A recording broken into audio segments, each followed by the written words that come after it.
Hey, today we're talking about a little known factor that erodes relationship and can ultimately lead to divorce. I'm Terry Vanover, and I've helped hundreds of divorced people heal from the aftermath of divorce and heal their underlying trauma and abandonment wounds so that they can feel confident and secure and create healthy new relationships in their next chapter. So, I don't want to get too much into what an abandonment wound is because I think so many people think, oh, it's when a parent leaves them, and that is part of it.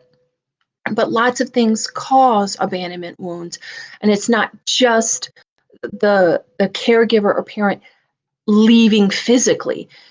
An abandonment wound is when there is an emotional need not met for a child. And it can be a perception. I know our parents do the best they can, for sure.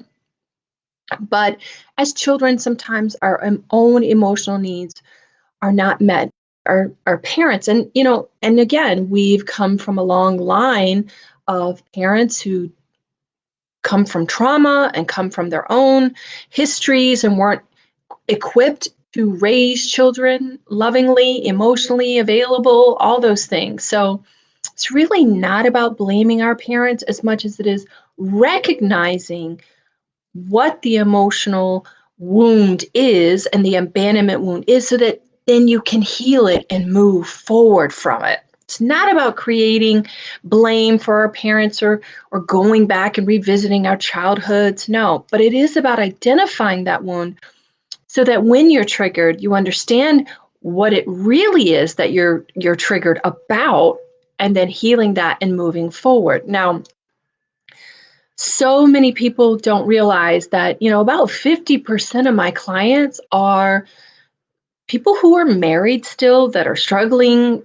pretty roughly in their marriage, or people who are in a monogamous, committed long-term relationship and just feel uneasy, and they know that their own issues are causing problems in the relationship, and or they feel like their partner isn't being fully present or is doing these things to them and not meeting their needs in the relationship. And what I show them is how their own abandonment wounds are showing up in their relationship and sabotaging their relationship.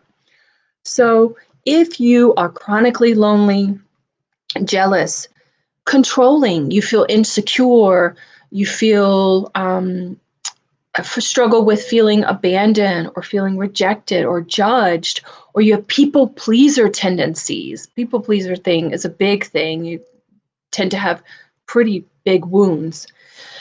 Well, oftentimes you will think that it's the partner that's not meeting your needs when it's really those wounds that are showing up and you're projecting them onto your partner and saying, oh, if only my partner would do this, then I'd be happy. Or if only my partner would stop doing this, then I'd be happy.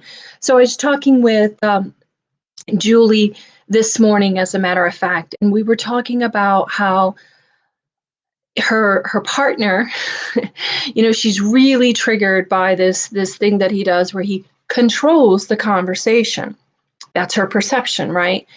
And because we've been working together, we realized that from her own conservative religious background, children should be seen and not heard.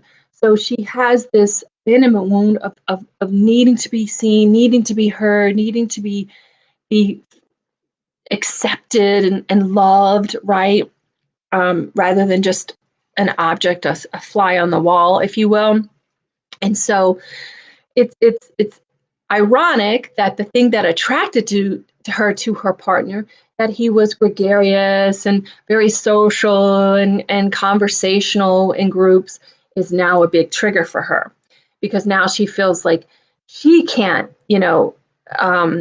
be a part of the conversation, or he doesn't include her enough in the conversations. And again, those are her abandonment wounds being triggered. And by working on herself and loving herself and giving her inner child those things that she wants, which is that visibility, that you are heard, I hear you, because she's a huge people pleaser, or was a people pleaser before she came to work with me. And by filling her own needs and listening to herself and giving herself what she wants, doing those yoga classes, putting her physical health first, being more forthright in her communication in all areas of her life, including at work, she's starting to see, okay, this no longer triggers me anymore. You know, and the energetic dynamic between that now that it's at ease and at flow when they're out to dinner now, because before she didn't even see the irony of how when she was triggered that he was controlling the conversation, she would inevitably try to get back that control of the conversation, try to interject or try to, you know, um, passively aggressively make comments and things like that. And the irony is like by doing that, she was trying to control the conversation herself, and he became resistant to that. And again, this is all like subconscious. They're not even conscious of the patterns that they were in their communication style. And once we bring awareness to that and we break those patterns, and I gave her some tools to then communicate differently and communicate her needs, as well as healing her own inner child, then she can show up differently with her partner and communicate her needs in a way that he is receptive to. It's not this energetic pull, and it's not this energetic trying to force from him, but it's showing up in a way that he can receive, showing up in a way that she can be more aligned and more open and more giving, and he can be more open and giving and not so mistrustful with the passive aggressive communication and that negative energy between them. And so now they've broken that pattern, parenting, being more forthright in their communication. She now knows really what it is that she needs from her relationships, not that superficial stuff that she thinks she needs, but internally what it is that she needs to give, which is to give herself that validation, give herself that I hear you. Here's how I'm going to speak up for you. Here's how I'm going to stand up for you. As the adult version of herself, telling that to her inner child version of herself. Now she can show up in her adult relationship with her partner as an adult, fully grown woman, not a little girl having a tantrum of like, I need this, I need you to do that, I need you to stop doing this.